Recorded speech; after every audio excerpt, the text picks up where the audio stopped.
汉肺炎疫情炭烧全台湾各地，拢有居家检疫的对象。新北市就传出讲有3个民众失去联络，2个查甫1个查某，进前进行到中国乌北地区，分别伫1月25号返来台湾。不过呢，有3个人填写的这地址电话拢无正确，恐惊也真侪防疫的问题哦。新北市长侯友宜就指示警方全力来找人。上新的消息讲，3个人确定拢已经出境了。而新北市长侯友宜嘛，伫会后做出说明，咱来听看卖啊咧。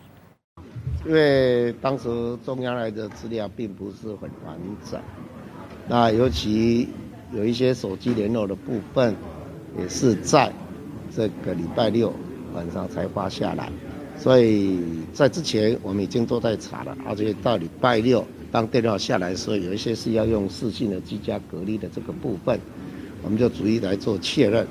那居家检疫的部分，我们之前因为资料不齐。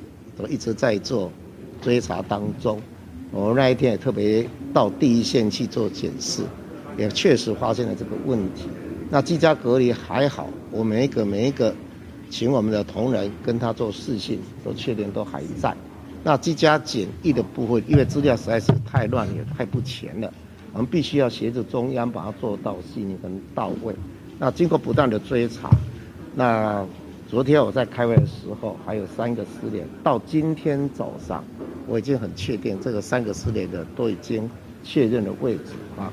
有的在很多资料还没来之前就离开了，那有的来，因为资料不全还在找的当中就离开出境了。那目前为止也都有联络上，他们健康都安全无虞，所以这个部分可以讲3个失联的都已经非常明确。 它的相关的位置，而且都已经找到了。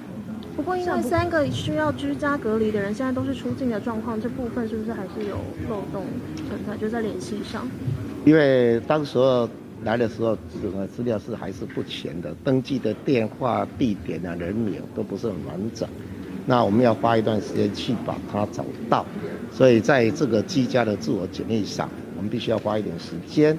那这一点时间，确实，我们发现他已经检疫，这个资料不全，一直在追查。到了昨天，我们已经追查了2、3天了。那到今天已经非常确实，才知道他有部分在资料还没来已经出境，那有一部分资料到时候在我们追查过程当中他就出境了。